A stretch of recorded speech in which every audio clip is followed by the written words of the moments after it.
Big news on designated terrorist by the government of India and his organization, which is up to no good as far as the integrity and sovereignty of Bharat is concerned. Gurpatwant Singh Pannu. Now, we have got clear information from government sources. This is a CNN News18 exclusive. We'll go straight to the story. There is a huge amount of evidence against Pannun, which is very, very strong. That's what the government of India maintains. Top intelligence sources telling CNN News18 that there are strong grounds of Pannun and his organization's involvement in terror-related activities and cases against him under the UAPA. Intel sources are saying that Interpol should have accepted the case evidence and supporting documents, not just that he is doing political activities. The government of India may give one round of appeal yet again to the Interpol, where they should understand the real problem and his involvement. Now, here is what the issue is. Interpol has been so far trying to block or not shown the kind of interest or keenness to go after Gurpatwant Pannun, as has been demanded by the Indian government, despite the government designating him as a wanted person, a person of interest for activities against the integrity and sovereignty of Bharat. The government believes they have enough and more proof and evidence which is strong, which they have placed before the Interpol to make a strong case. But so far the Interpol has come back and said that this man is only indulging in political activities, and that is not something that the Interpol would want to crack down upon. Now, is there a lobby? Are there other interests which are deliberately trying to block this entire process or deny India a hand at someone who's working against the sovereignty of Bharat? These are questions, but the government is saying that they're going to give it one more push. The authorities are going to give it one more push with the Interpol. Now, this is the exclusive, the evidence against the Sikh for Justice Chief, SFJ Chief Gurpatwant Pannu. It's actually piling up. There is a strong evidence against SFJ Chief Gurpatwant Pannun given to the Interpol. That's what top government sources, intel sources are telling us. We are also given to understand, our investigations editor Manoj Gupta getting us this input. Evidence of involvement in terror-related activity, cases against Pannun under the UAPA, the Unlawful Activities Prevention Act. Pannun's movements are not about peace. They are not peace-oriented. He's sending money for Supari killings and also activity against the integrity of our country. Close involvement also seen with the ISI, which is obviously the entire fountainhead of operations against India, proxy war against India, emerging out of the enemy state, that is Pakistan. Proof of Pannun's hand seen in big murder cases in Punjab. Cases filed with the NIA being scrutinized by the Home Ministry. Now, this is what the government is now going to do. The authorities are going to once again make a fresh call or a renewed pitch to the Interpol.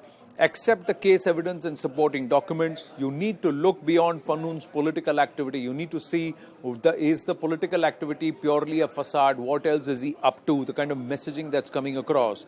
Top intel sources are telling this to CNN News18. This input coming through from our investigations editor Manoj Gupta. Rajinder Kumar, former Special Director, Intelligence Bureau, is also with us. And we also have AP Singh, former Director of the CBI. Namaste. Thank you very, very much, and greetings and compliments of this entire festive season. But it is not so encouraging for Bharat at this point. AP Singh ji, if I may start with you. Why is it that we are unable to convince Interpol that this man is up to no good, especially with respect to Bharat? So let me start first by saying that I really do not know this Pannanu's case very clearly, but I can definitely tell you Interpol's point of view. What are the problems with Interpol? So Interpol has a constitution that strictly forbids any undertakings or any interventions in religious, political, military affairs or human rights affairs. So Interpol has a very limited role. And secondly, Interpol cannot arrest anybody. It does not. It just issues a red corner notice. It is up to the countries concerned whether they want to arrest or detain a person. So this is not the end all and be all of the situation.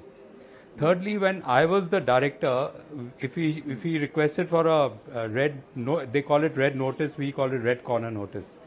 There was never any problem. It was there were very limited requests, but whatever requests we did, we used to get the Interpol to issue the notices. But now what has happened is that in the last few years, a lot of countries, a lot of human rights organizations have complained that countries are using these red corner notices to curb political dissidents, religious activists, human rights activists and journalists. So now they have started having a commission in the Interpol which examines each case. And in some cases they even issue show cause notices to the alleged accused that, listen, we are going to issue a red corner notice against you. What do you have to say? And if their lawyers are able to convince Interpol that, okay, this is a political case or a religious matter, then Interpol does not issue notices. And this is not the first time that Interpol has refused the Indian government. They refused them Lalit Modi because Lalit Modi alleged that it was a political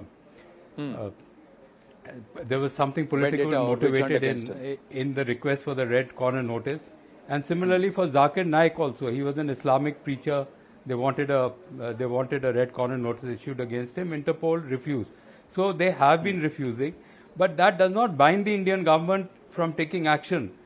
You can have government to government action. You can ask for an extradition. You know where Mr.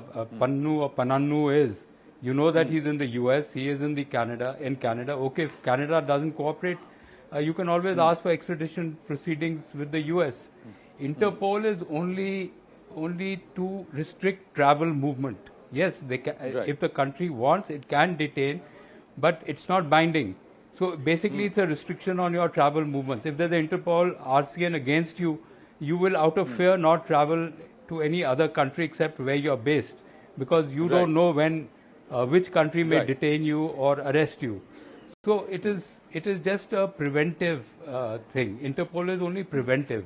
It is not, ultimately you have to go government to government. Even if Interpol issues an RCN and some country detains the person, then you have to convince that country, you have to send documents, you have to send officers, and you have to go to their courts, approach them, and then get him extradited.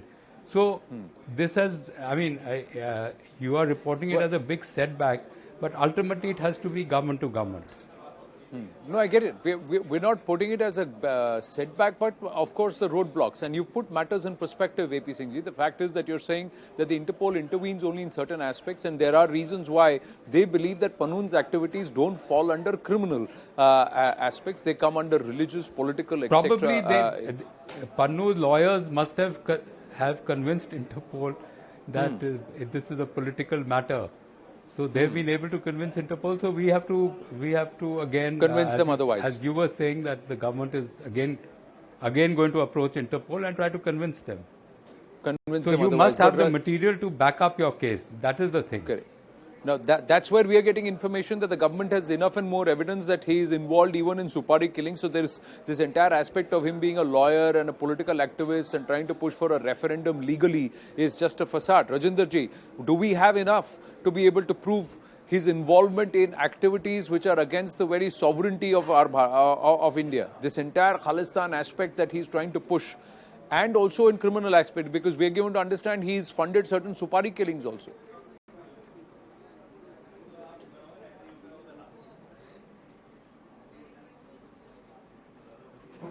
Rajinder Kumar ji, can you hear me? You have to unmute your mic, sir. You have to unmute yourself.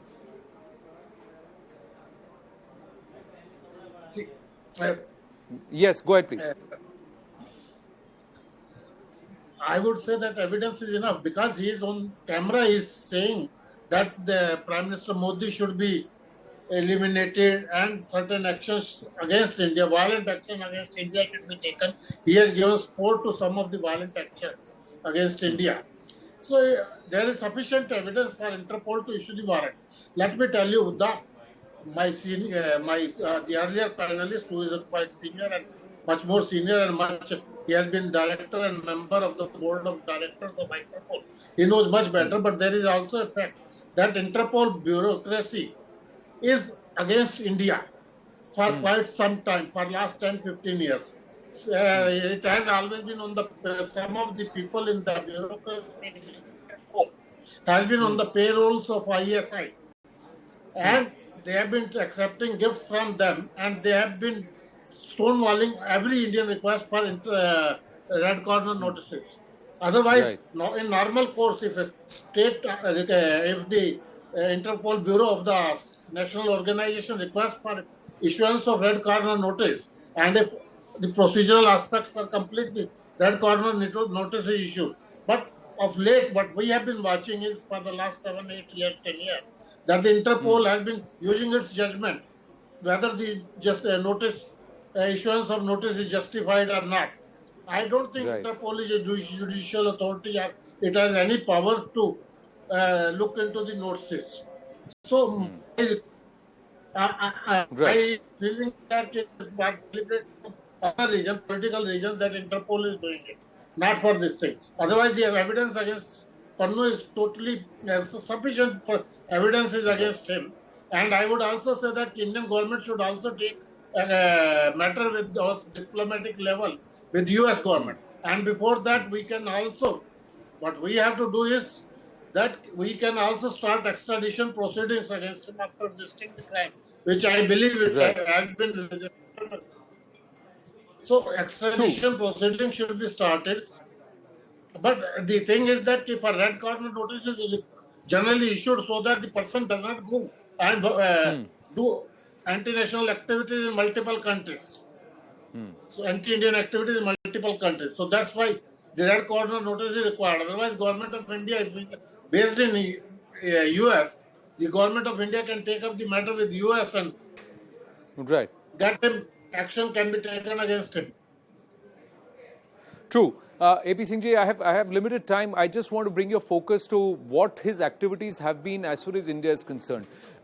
Those who are operating out of our soil to destabilize us from within seem to have figured out how to stay on the right side of the law, still try and work. So they are staying within the system but trying to subvert it. And they are also using the powers vested in them from the soils they are operating on to protect themselves from any kind of action here, while using the roots of people who are present there to try and stir unrest here. So let's look at this entire Khalistan referendum aspect where Pannun called for a huge gathering in Canada, claimed huge turnout, and those are all people who have strong roots in Punjab. So how do we make international agencies and authorities understand that what they are doing on foreign soil is an act of subversion against the very sovereignty of our country? And this is criminal.